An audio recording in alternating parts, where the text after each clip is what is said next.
रयत शिक्षण संस्था के श्री छत्रपति शाहू हाई स्कूल व जूनियर कॉलेज बारामती में मैं प्राध्यापक शिंदे एस आप सभी का स्वागत करता हूँ। कक्षा 11वीं के विषय हिंदी योग भारती का दूसरा पाठ आज मैं आपको पढ़ाऊँगा, जिसका नाम है लघु कथाएँ। इसमें 2 लघु कथाएँ हैं। पहली है उषा की दीपावली और दूसरी है मुस्कुराती चोट। तो आज हम उषा की दीपावली इस लघु कथा को देखेंगे। सबसे पहले हम लेखिका का परिचय देखते हैं। श्रीमती संतोष श्रीवास्तव जी का जन्म 23 नवंबर 1952 को मंडला मध्य प्रदेश में हुआ। आपने एमए इतिहास हिंदी, बीएड तथा पत्रकारिता की उपाधियाँ प्राप्त की। नारी जागरूकता और उसकी अस्मिता की पहचान आपकी लेखनी के विषय है। आपकी रचनाओं में एक और वर्तमान स्थितियों तथा सामाजिक विसंगतियों का चित्रण दृष्टिगोचर होता है, तो वही दूसरी ओर जीवन जीने की छटपटाहट और परिस्थितियों से लड़ने की सार्थक सोच भी है। प्रमुख कृतियाँ: बहके बसंत तुम, बहते ग्लेशियर, कहानी संग्रह, दबे पाव प्यार, टेम्स की सरगम, ख्वाबों के पैरहन, उपन्यास, फागुन का मन, ललित निबंध संग्रह, नीली पत्तियों की शायराना हरारत, यात्रा संस्मरण आदि। विधा परिचय: लघु कथा हिंदी साहित्य में प्रचलित विधा है। यह गद्य की विधा ऐसी विधा है जो आकार में लघु होती है पर कथा के तत्वों से परिपूर्ण होती है। कम शब्दों में जीवन की संवेदना, पीड़ा, आनंद को सघनता तथा गहराई से प्रस्तुत करने की क्षमता इसमें होती है। किसी परिस्थिति या घटना को लेखक अपनी कल्पना का पुट देकर हिंदी साहित्य में वो रचता है। हिंदी साहित्य में डॉक्टर कमल किशोर गोयंका, डॉक्टर सतीश दुबे, संतोष सुपेकर और कमल चोपड़ा आदि प्रमुख लघु कथाकार है। पाठ परिचय: उषा की दीपावली लघु कथा अनाज की बर्बादी पर बालमन की संवेदनशीलता और संस्कारों को जागृत कराती है। एक और थालियाँ भर भर कर जुटन छोड़ने वाले लोग हैं, तो दूसरी ओर अनाज के एक एक कौर को तरसते और विभिन्न तरीक़ों से रोटी का जुगाड़ करते हुए लोग हैं। और दूसरी जो लघु कथा है मुस्कुराती चोट, इस लघु कथा आर्थिक अभाव के कारण पढ़ाई न कर पाने की व्यवस्था तथा मजदूरी करके अपनी पढ़ाई जारी रखने की अदम्य इच्छा को दर्शाती है। यह बाल मजदूरी जैसी समस्या को इंगित करते हुए हौसला देती है, आशावाद को बढ़ाती सकारात्मकता और संवेदनशीलता लघु कथा है। लघु कथा के प्रमुख पात्र: दादी उषा 10 साल की छोटी लड़की, बबन सफाई कर्मचारी। अब हम पाठ की ओर आते हैं। पृष्ठ क्रमांक 5 पर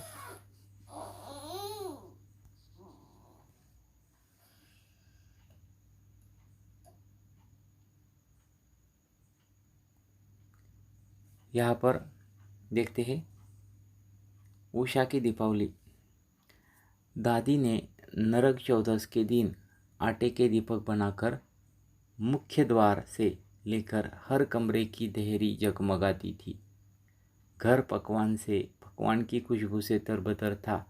गुजिया, पपड़ी, चकली आदि सब कुछ था, मगर 10 वर्षीय उषा को तो चॉकलेट और बंगाली मिठाइयाँ ही पसंद थी। दादी कहती है कि तेरे लिए तेरी पसंद की मिठाई ही होगी। यह सब तो पड़ोसियों, नाते रिश्तेदारों, घर आए मेहमानों के लिए है। इस पाठ में या पहले परिचित में लेखिका कहती है कि दादी जो इस कहानी की मुख्य प्रमुख पात्र है, उसने नरक चौदस इस शब्द का अर्थ है नरक चतुर्दशी के दिन आटे के दीपक बनाकर मुख्य द्वार से लेकर, द्वार का मतलब है दरवाज़ा, से लेकर हर कमरे की देहरी जगमगाती थी। देहरी का अर्थ है दहलीज या चौखट, लकड़ी की चौखट। घर तो यहाँ पर जो है इस लघु कथा में बालिका उषा के घर में दीपावली के अवसर पर तरह तरह के यहाँ पर दीपक जला दिए हैं।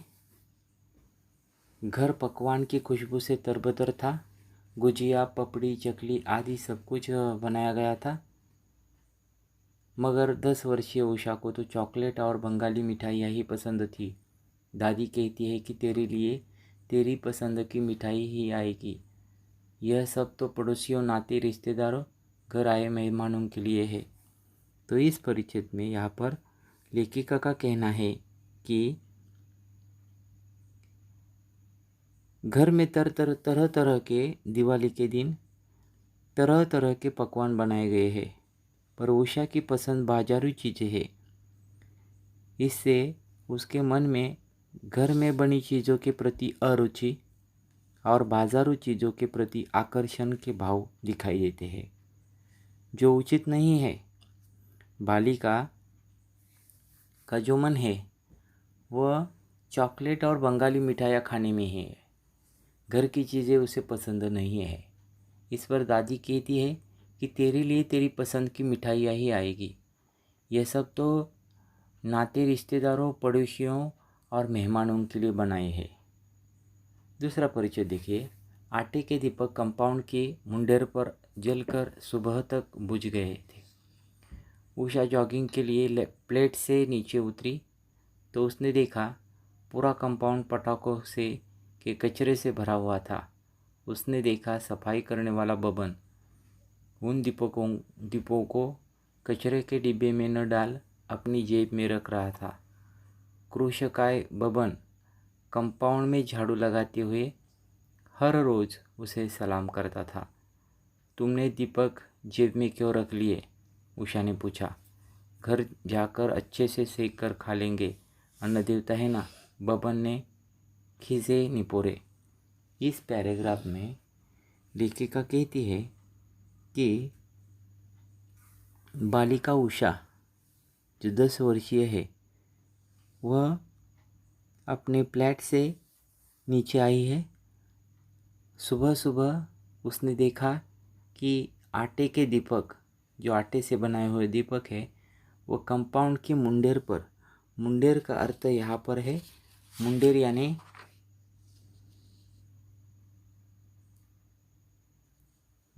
मुंडेर का अर्थ यहाँ पर है कि गिरने से बचाव अथवा ओट के लिए अथवा ऊपरी छत पर उठाया हुआ परकोटा।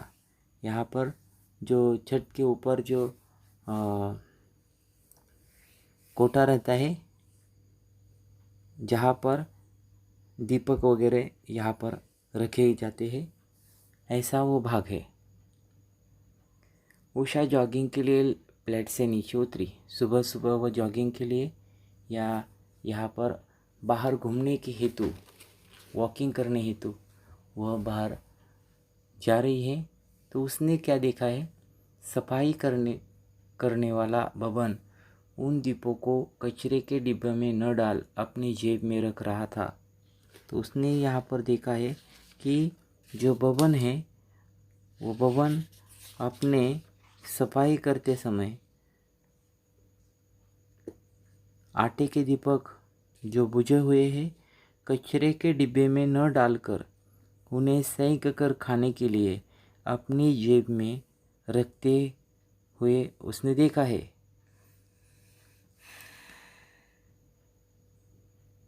और बबन का यहाँ पर परिचय आया है कि बबन का जो शरीर है कृशकाय है। कृशकाय इसका मतलब है दुबले पतले शरीर वाला। और वो हर रोज़ कंपाउंड में झाड़ू लगाने के लिए आया करता था और रोज़ उसे सलाम करता था। अब यहाँ पर तुमने जेब में इस दीपक को क्यों रख लिया, ऐसा जो प्रश्न है उषा करती है। इस पर घर जाकर अच्छे से सेक कर खा लेंगे, अन्न देवता है ना, ऐसा उत्तर बबन से आता है। तो यहाँ पर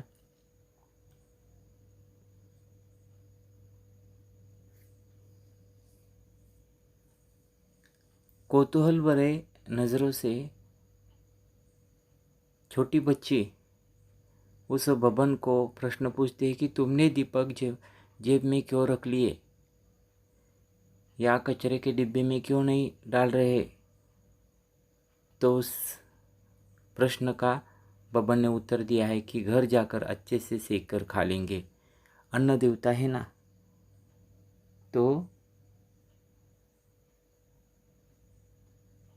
अनाज का एक एक टुकड़ा जो है वह यहाँ पर कचरे के डिब्बे में न डालते हुए वह घर में जाकर उसे सेक कर खाने की इच्छा बबन की है। उषा की आंखें विस्मय से भर उठी। तमाम दावतों में भरी प्लेटों में से जरा सा टूंगने वाले मेहमान और कचरे के डिब्बे के हवाले प्लेटों का अंबार उसकी आंखों में सैलाब बनकर उमड़ आया। वह दौड़ती हुई घर गई, जल्दी जल्दी पकवानों से थैली भरी और दौड़ती हुई एक सांस में सीढ़ियाँ उतर गई। अब यहाँ पर हम देखते हैं कि जो बालिका जो है यहाँ पर घर से जो जॉगिंग के लिए चली जा रही थी,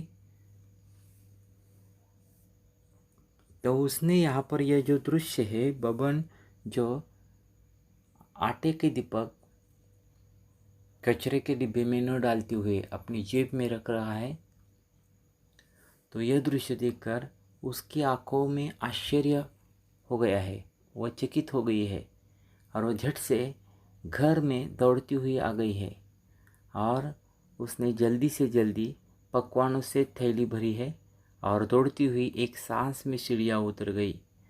अब वह थी और बबन की कांपती हुई हथेलियों पर पकवान की थैली।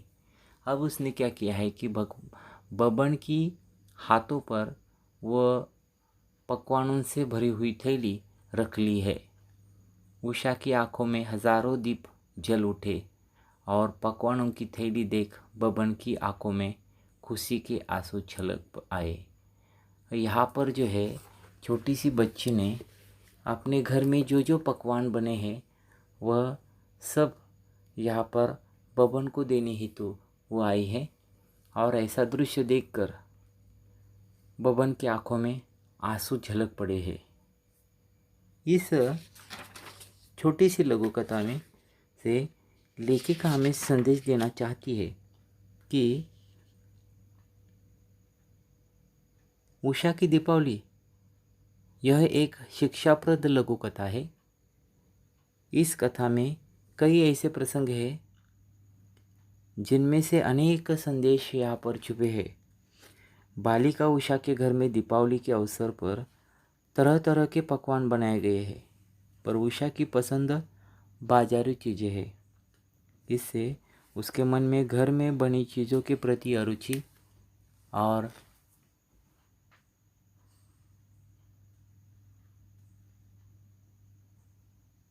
बाजारू चीज़ों के प्रति आकर्षण के भाव दिखाई देते हैं, जो उचित नहीं है। बालिका उषा सफाई करने वाले बबन को आटे के बुझे हुए दीपक कचरे के डिब्बे में न डालकर उन्हें सेक कर खाने के लिए अपनी जेब में रखते हुए देखती है तो उसकी आंखें ताज्जुब से भरी उठती है। उसे लगता है कि एक और ऐसे लोग हैं जो अनाज के एक एक कौर को तरस रहे हैं और दूसरी ओर दावतों में भरी भरी प्लेटें कचरे के डिब्बे के हवाले कर दी जाती है, जिनसे कितने भूखे लोगों का पेट भर सकता था। इससे अन्न का सदुपयोग करने की और बर्बादी न करने का संदेश भी मिलता है। बालिका उषा बबन को आटे के दीपक बटोरते हुए देख कर द्रवित हो उठती है, यानी वह दुखित हो उठती है और उससे रहा नहीं जाता। वह अपने घर में दौड़ती हुई जाती है और पकवानों से भरी थैली लाकर बबन के हाथ में रख देती है। इससे उसके मन में गरीबों के प्रति सहानुभूति और अपने आनंद में गरीबों को शामिल करने की प्रवृत्ति ही की झलक मिलती है। इसके अलावा कहानी में आतिशबाजी पर ऐसे पैसे बर्बाद न करने और वातावरण को प्रदूषित न करने की भी सलाह या यहाँ पर प्रदूषित न करने की ओर इशारा किया गया है। अब हम इस पाठ में आए हुए शब्दार्थ देखते हैं। नरक चौदस, इस शब्द का अर्थ है दीपावली के ठीक पहले पड़ने वाली चतुर्थदशी। देहरी, इस शब्द का अर्थ है दहलीज या दरवाजे की चौखट के नीचे वाली लकड़ी। तरबतर, इसका अर्थ है भीगा हुआ या गीला। गुजिया, एक ऐसा पकवान जो मैदा, खोए और चीनी से बनाया जाता है। मुंडेर, इस शब्द का अर्थ है गिरने से बचाव अथवा ओट के लिए अथवा ऊपरी छत पर उठाया हुआ परकोटा। कृशकाय, इस शब्द का अर्थ है दुबले पतले शरीर वाला। मराठी में हम इसे पतला या सड़पातळ ऐसा भी यहाँ पर कह सकते हैं। सैलाब, इसका अर्थ है बाढ़ या मराठी में इसको हम पूर कहते हैं। तो यहाँ पर हमारी यह छोटी सी लघु कथा यहाँ पर समाप्त होती है। अगले पार्ट में हम मुस्कुराती चोट इस लघु कथा को देखेंगे। धन्यवाद।